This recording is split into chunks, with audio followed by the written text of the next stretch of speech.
Shalom. Bersama Yohanes di sini dan selama 10 menit ke depan mari kita bersama-sama merenungkan kebenaran firman Tuhan. Terlebih dahulu mari kita berdoa bersama.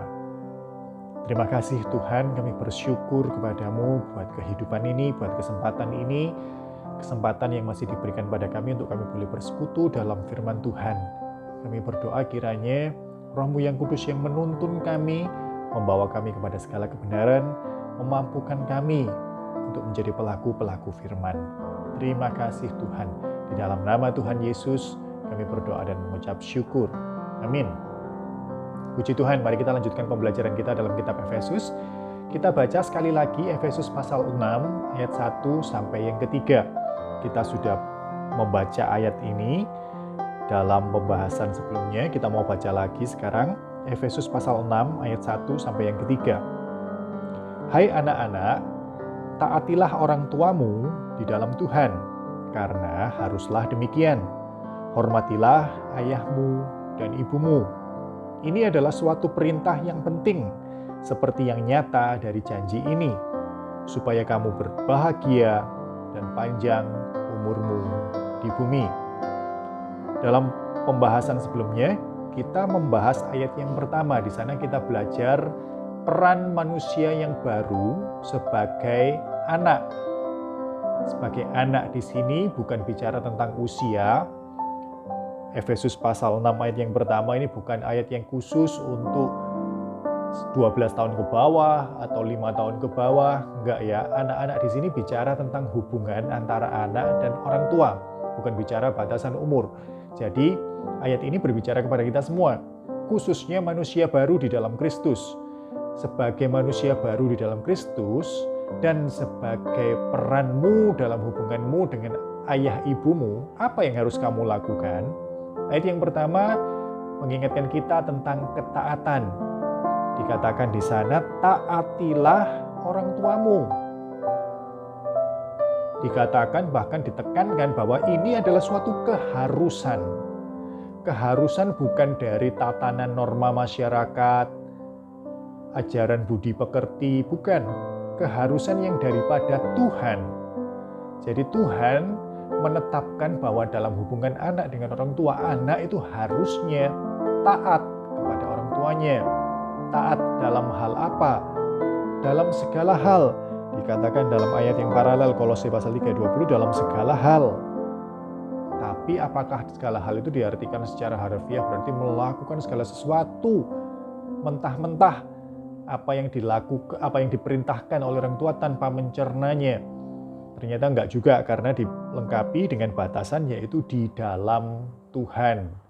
Dalam Kolose pasal 3:20 dikatakan hal yang indah di dalam Tuhan. Jadi melakukan segala sesuatunya dengan ketaatan kepada orang tua kita harus dalam apa? Dalam segala hal. Tapi dalam segala hal yang berkenan di hadapan Tuhan.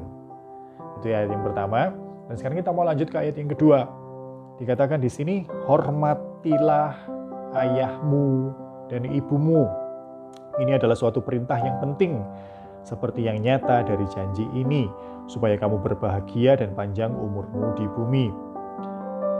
Efesus pasal 6 ayat 2 itu sebenarnya merupakan kutipan dari Keluaran pasal 20 ayat yang ke-12. Mari kita buka bersama Keluaran 20 ayat 12. Dikatakan di sana, hormatilah ayahmu dan ibumu, supaya lanjut umurmu di tanah yang diberikan Tuhan Allahmu kepadamu.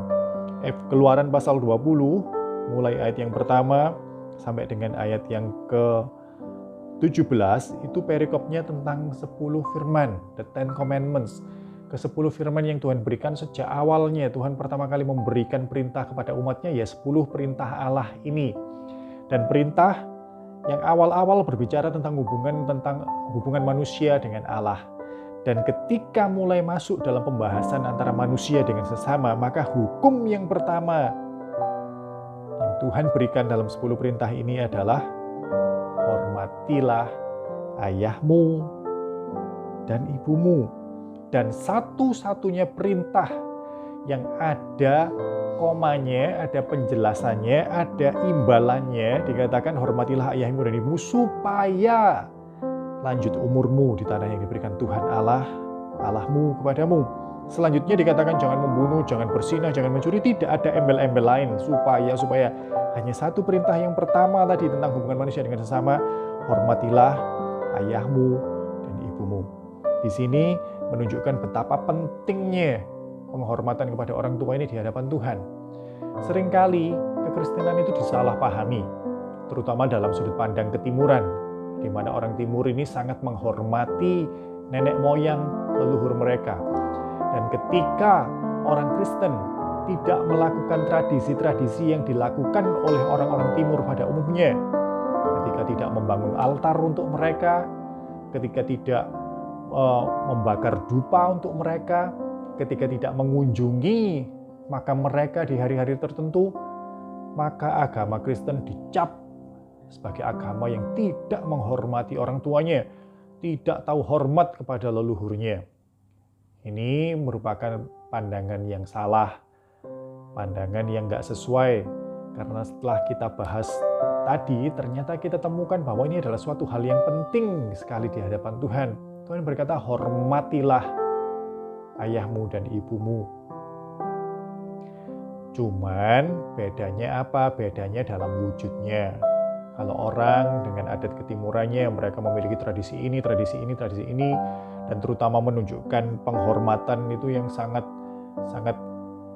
berlebih gitu ya, ketika orang tuanya, leluhurnya itu sudah meninggal, maka kekristenan, firman Tuhan mengajarkan kita untuk kita menunjukkan hormat kita selagi orang tua kita ada. Dan hormat itu kemudian nampak dalam tindakan kita apa? Ketaatan yang sudah dibahas dalam ayat yang pertama tadi. Di sini kita melihat hubungan antara tindakan dan dasar tindakan. Tindakannya adalah ketaatan. Dasar tindakannya apa? Hormat kepada orang tua.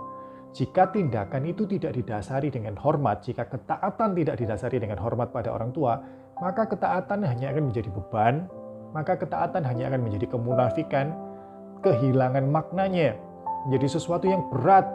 Kita bisa melakukan itu, melakukan apa yang diperintahkan kepada kita, tapi hati kita ini berontak, hati dalam hati walaupun tidak terucap kita ngomel-ngomel, bahkan mungkin kita mengutuk-ngutuk.